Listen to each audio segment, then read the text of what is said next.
You participate in moot court competitions? You should and you must. Why I'm telling so?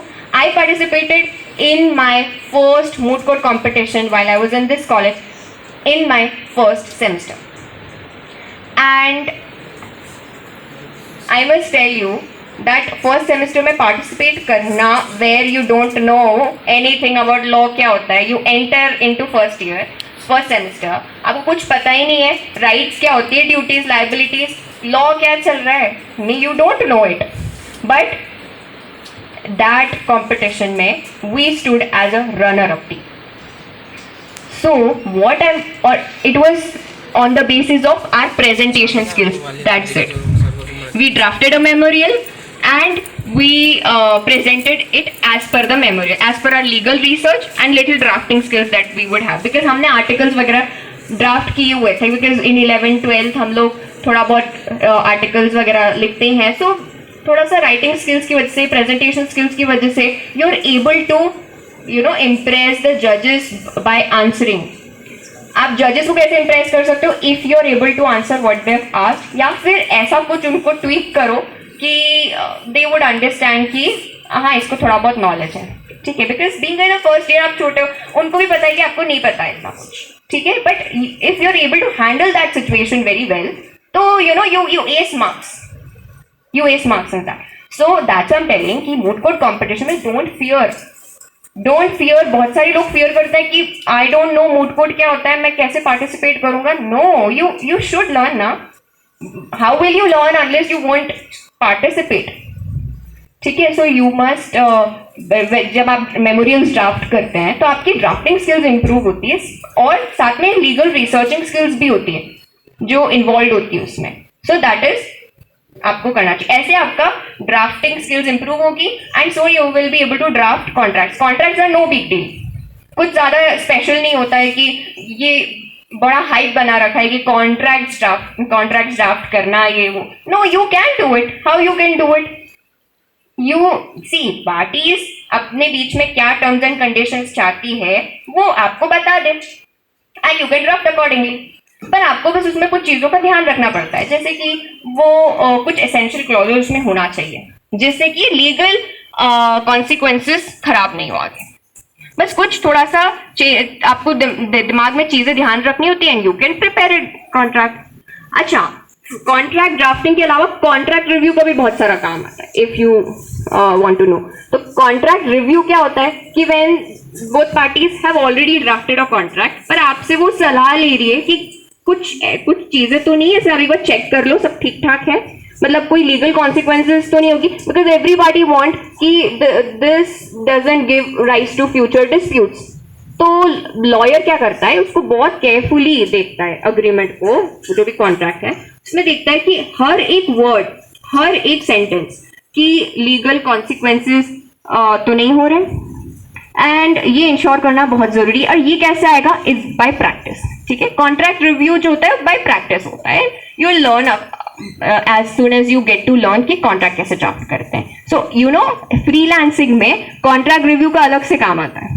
ठीक है, सो क्या होता है, जैसे let me tell you one incidence कि there was one client and उन्होंने, एक कंपनी है, उन्होंने एक कॉन्ट्रैक्ट ड्राफ्ट किया.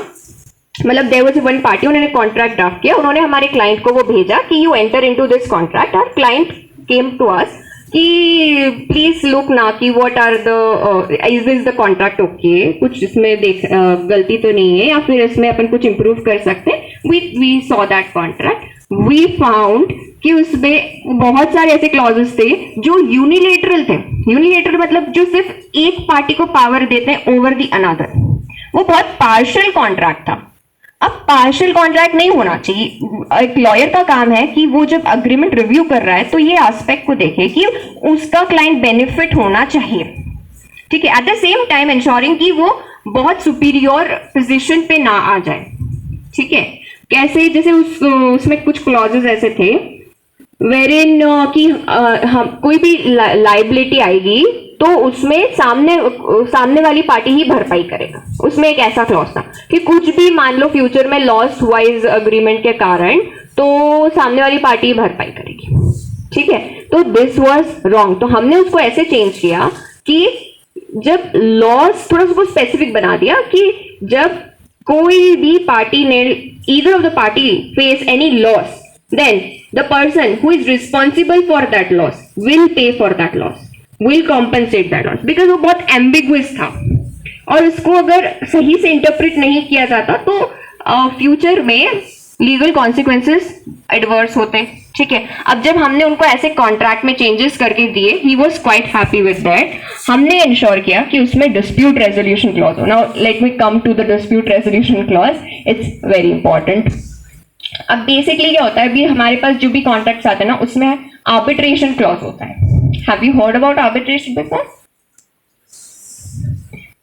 I could see some nodding faces. So क्या होता है आर्बिट्रेशन में? आर्बिट्रेशन एंश्योर्स कि आपका कोई डिस्प्यूट आए, आपको कोर्ट में ना जाना पड़े, राइट?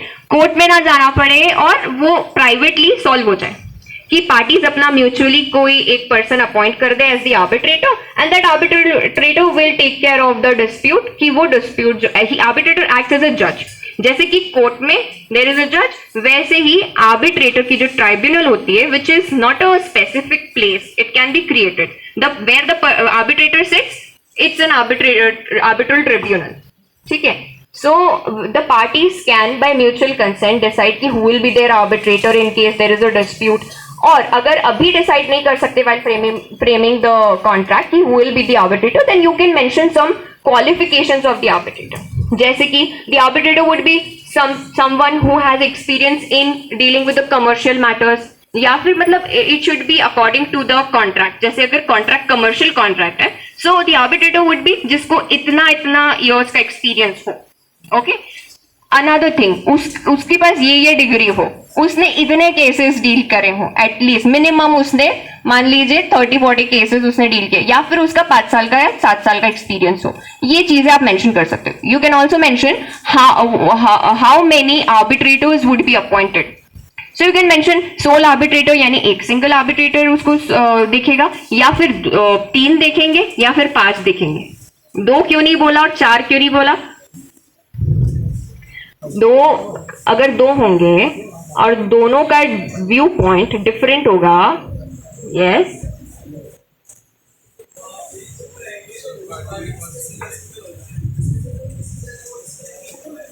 Exactly, thanks. सो इसलिए 2 नहीं होते हैं, बिकॉज अगर इवन नंबर में हो गए, एक आर्बिट्रेटर ने कुछ डिसीजन दिया, दूसरे आर्बिट्रेटर ने दूसरा डिसीजन दिया, अब पार्टीज किसको माने?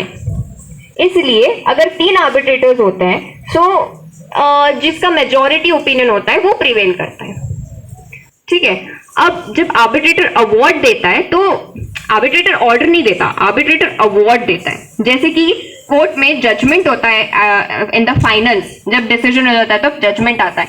आर्बिट्रेशन में जजमेंट नहीं आता, ऑर्डर अवार्ड आता है। ठीक है, and that you can go and enforce in the court of law. ठीक है, सो लीगल वैलिडिटी है आर्बिट्रेशन की, एंड वो बहुत कन्वीनियंट होता है। Why? Because it saves a lot of time, money and energy of the parties.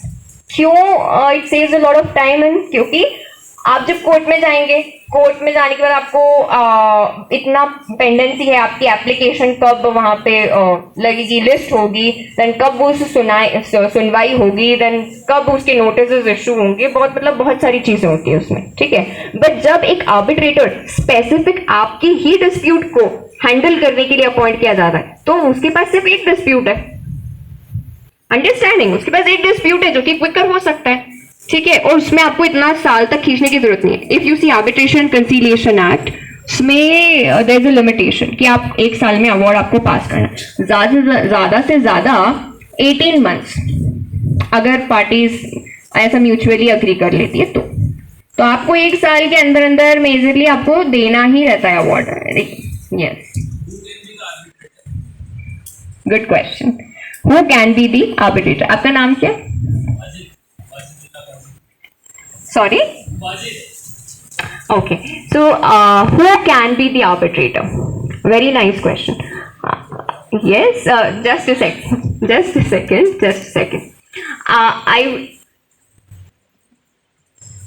भाई lecture के बाद क्वेरीज के लिए, डाउट्स के लिए टाइम दिया जाएगा, तब आप लोग अपने डाउट्स रखिए और पूछिए मैडम से। अभी चलने दीजिए lecture. Okay, so we are following Dev sir. We are going to take the lecture. We are going to take the question answers in the end of the session. Okay. Please note that query, whatever queries you have, note that, and later on you can ask. Okay.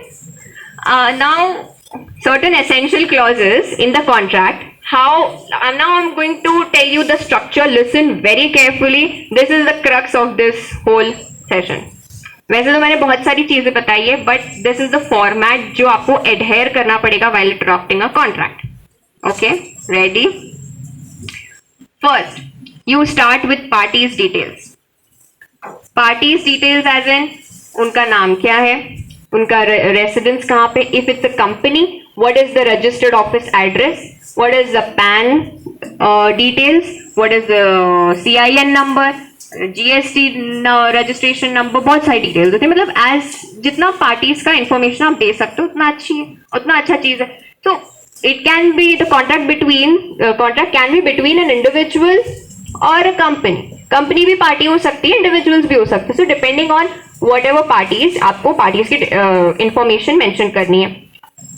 It's जो first line होती है, this agreement is entered into on dash dash date between by and between parties की detail this and this.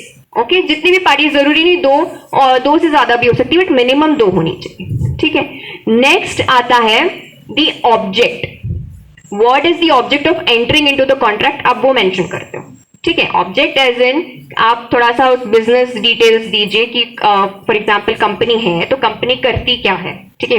The company is engaged into which kind of business, ये बताया. उसके बाद दो parties क्यों एंटर कर रहे हैं कॉन्ट्रैक्ट में, इधर फॉर प्रोवाइडिंग